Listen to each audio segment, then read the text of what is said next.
Gone. Silence after it. Long enough for them to realize it wasn't just a word, it was a verdict. They thought the room could keep me, hold me, own me. They thought those four walls and the weight of their voices would cage me the same way it always had. But monsters don't return to cages. They leave them to rot. At first I let them believe I was still theirs, sat still, eyes low, the perfect ghost of who I used to be. They laughed like I was predictable, like nothing had changed, and the more they believed it, the less they noticed the distance growing between me and the room that once claimed me. The truth? Rooms don't break me, they shrink around me, they get smaller, tighter, weaker, until breathing inside them feels like suffocating. That's when I know I've already outgrown the place, and once I do, I don't step back in, not for loyalty, not for memory, not for anyone. They whispered, waiting for me to snap, to shout, to prove myself, but the break already happened. Quiet, invisible, not a scream, an erasure. And once you erase yourself from a room, you erase the room itself. That's the part they'll never understand. So I let them play their part, let them pretend they still mattered.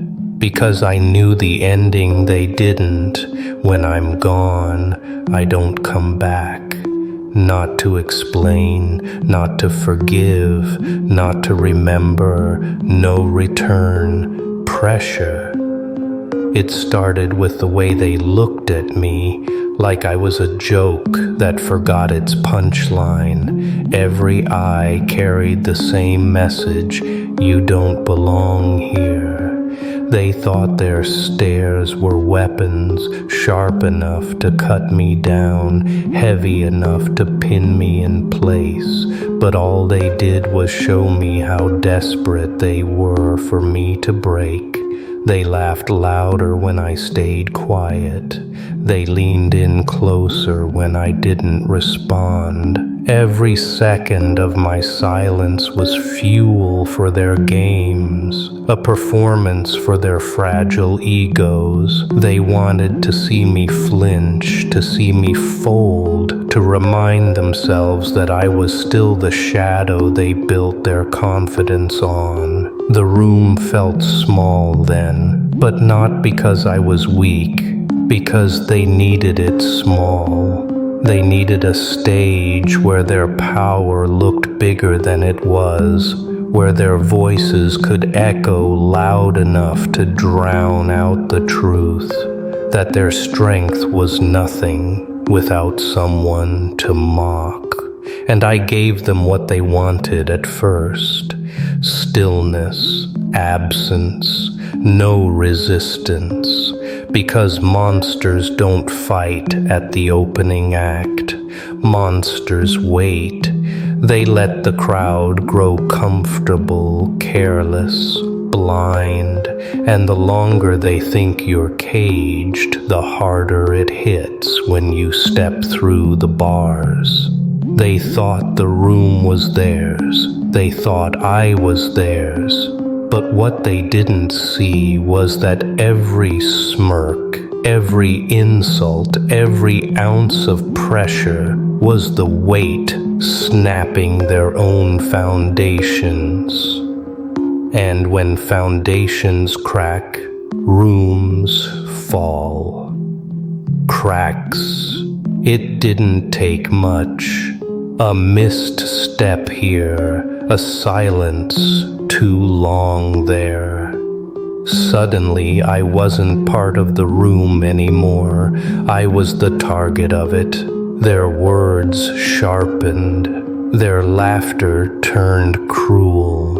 It wasn't just pressure now. It was rejection, polished and rehearsed, like they'd been waiting for the moment to cut me loose. They pushed harder when they realized I wasn't fighting back. Every insult became a little bolder, every joke a little darker. They mistook my stillness for surrender, and in that mistake, they exposed themselves. Because no one mocks this loud unless they're terrified of what happens if the silence finally answers. The distance grew, not because I stepped back, but because they pushed me there. They thought isolation was punishment, that banishing me from their little circle was victory. But banishment only works if the one you exile still wants to belong. I didn't, not anymore. In their eyes, I could see the relief. They thought they'd won, thought they'd erased me. But the truth was uglier. All they erased was their own illusion of control. Rooms shrink fast when the foundation is gone. And they were the ones pulling at the cracks, laughing as the walls began to split. I let them. Every shove, every sneer, every false victory. They were only building the moment when silence would become heavier than their noise. And that moment was already creeping in, waiting to suffocate them. Collapse. The room finally got what it wanted. I was out, pushed to the edge, cut out of the circle, stripped from the stage they thought they owned. They celebrated like it was a victory, laughing too loud, cheering too long, mistaking the sound of their own voices for proof that they mattered. But victory tastes different when it's hollow. They didn't notice how forced their laughter sounded, how shallow their triumph felt. They didn't notice because they couldn't. They needed to believe in the story that I was gone, erased, irrelevant. But absence isn't erasure. Sometimes it's preparation. I watched them from the quiet. And in that quiet, I saw everything. Their movements were predictable, their jokes recycled, their unity fragile. They weren't strong without me, they were empty. I wasn't the weak one in the room, I was the only thing holding it together. The walls didn't crumble because I left. They crumbled because they were built on a lie that they were in control, a lie that their power was real. And once the lie shattered, there was nothing left to keep the room standing. They thought they'd buried me. What they didn't see was that they'd buried themselves, and I was only standing by, waiting for the dirt to settle. Awakening. They thought silence meant defeat. They thought pushing me out meant they'd won. But in silence, things grow. In the dark, things change. What they buried wasn't my end. It was my becoming. I didn't break under their weight. I absorbed it. Every laugh, every insult, every shove carved something new into me.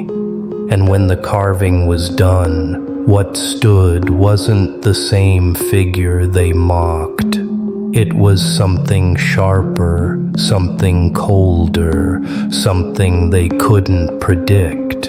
The monster doesn't roar at birth.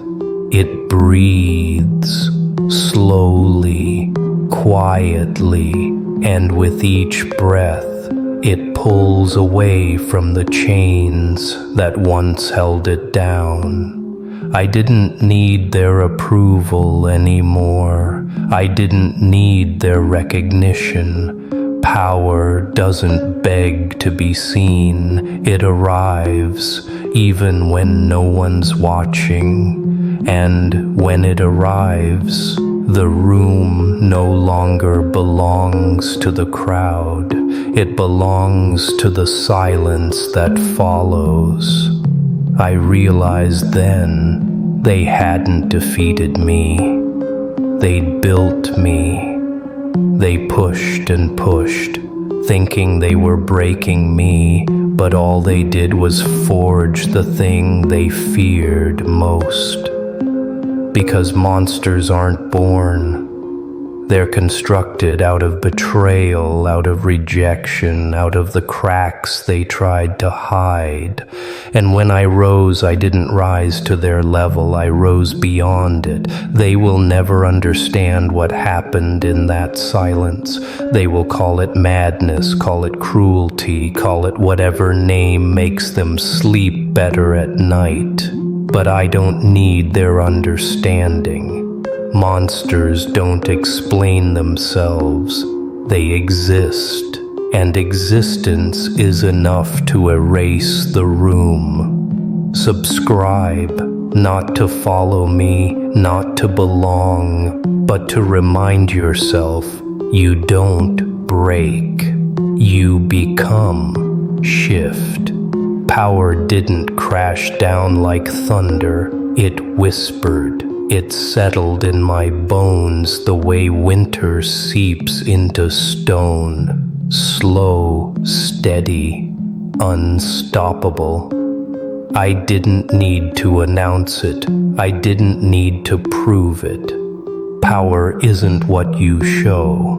It's what you don't have to. And the moment I stopped seeking their acknowledgement, I realized it was already mine.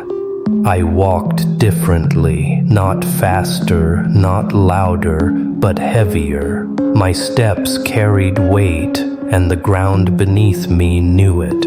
I spoke less, but every silence cut sharper than their loudest words. People who once sneered couldn't hold my gaze anymore. They didn't know why, they just felt it.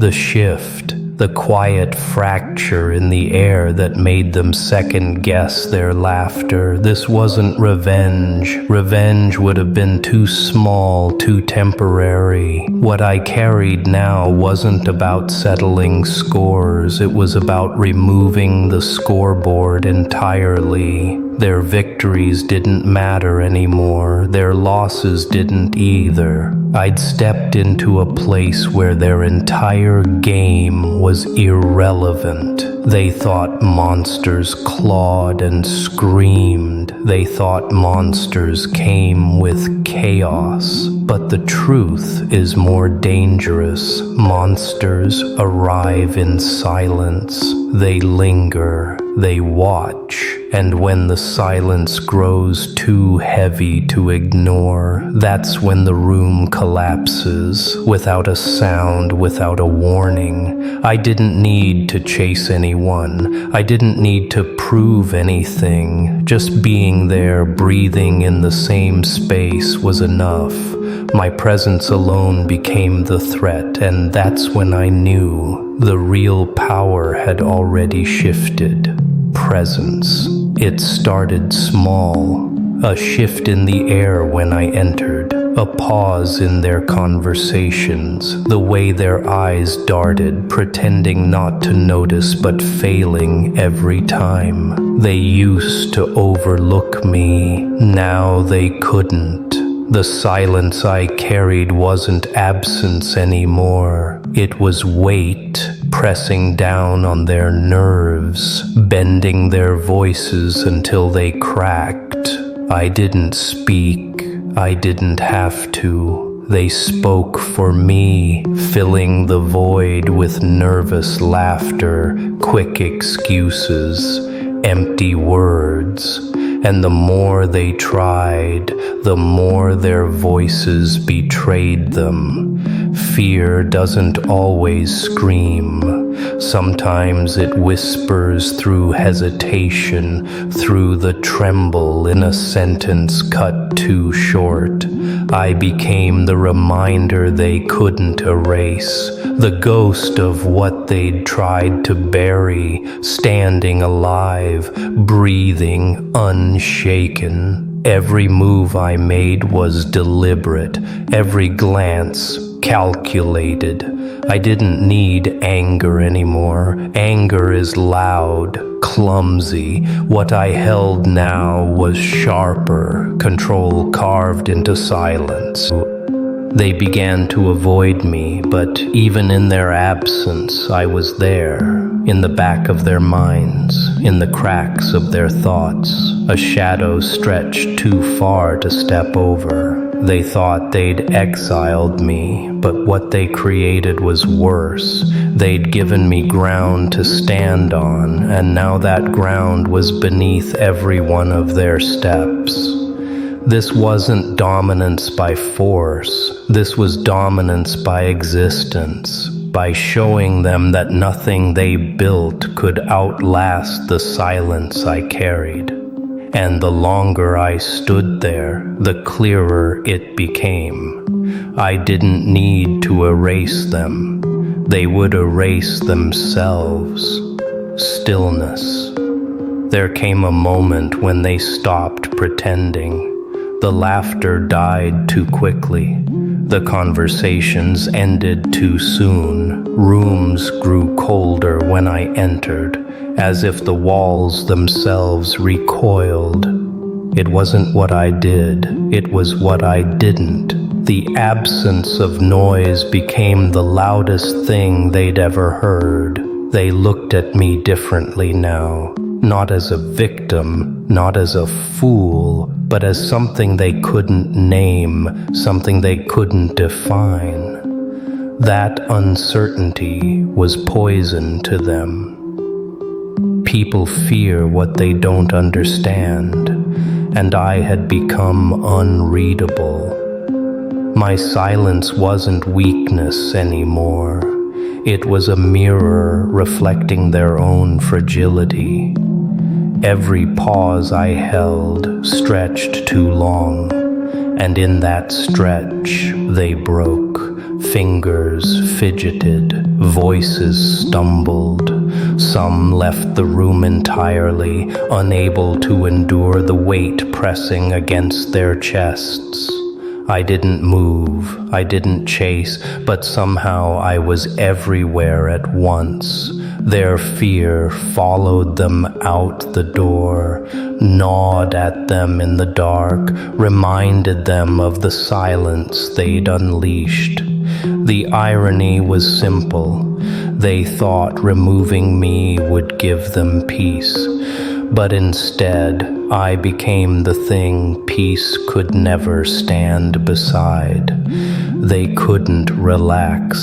They couldn't breathe right, because the quiet they gave me turned into something that watched them, judged them, smothered them, and so the balance shifted completely. I wasn't just in the room, I was the room, and no matter how many voices tried to rise, they all collapsed beneath the weight of what they had made. Echo. The silence didn't fade. It multiplied. It became something alive, crawling through every crack of their walls, every corner of their thoughts. I didn't need to raise my voice. My stillness echoed louder than their screams. They carried it with them, like a shadow stitched into their skin, inescapable. Wherever I went, the air bent. Their bodies tensed before they even saw me. They felt me in the shift of the atmosphere, in the way their heartbeat quickened without reason. That's what fear is, not the sight of the monster, but the knowledge that it's near, waiting, watching, patient. I never touched them. I didn't need to. Fear worked better from a distance. It spread through whispers, through the looks they exchanged when they thought I wasn't watching. They built stories about me in their heads, darker than anything I could have spoken aloud. That was my weapon, the power to let their own imaginations destroy them. And the more they feared, the more control I had. They started policing themselves, shrinking their words, silencing their laughter, trimming their lives smaller and smaller, all without me lifting a finger. I was the ghost in the room, and they were the ones who haunted themselves. That's when I realized the truth. They hadn't just created a monster. They had surrendered their world to it. And no matter how far they ran, no matter how much they tried to forget, the silence would always arrive first, before me, within me, around me, and there's nothing left to explain. They asked for the noise, they drowned in it, they pushed for chaos, and when it answered, it didn't come screaming, it came silent. That silence is me, not a phase, not a mask. It's what I became, what they built, what they unleashed without thinking. I don't chase, I don't argue, I don't return to rooms I've outgrown. I erase them by existing. The weight of my presence is enough to collapse the walls they once hid behind. No apology, no mercy, just inevitability. They thought monsters roar. They thought destruction always comes loud. But I'm not destruction. I'm the void left behind after everything crumbles. And nothing echoes louder than a void that doesn't care to be filled. Look at me long enough and you'll see it. The absence of regret, the absence of hesitation. The silence they gave me became permanent, carved into bone, etched into breath. This isn't revenge, this is fact. I am what's left when their words die. I am the end of their noise. I am the proof they created something they can't survive, and I won't remind them twice.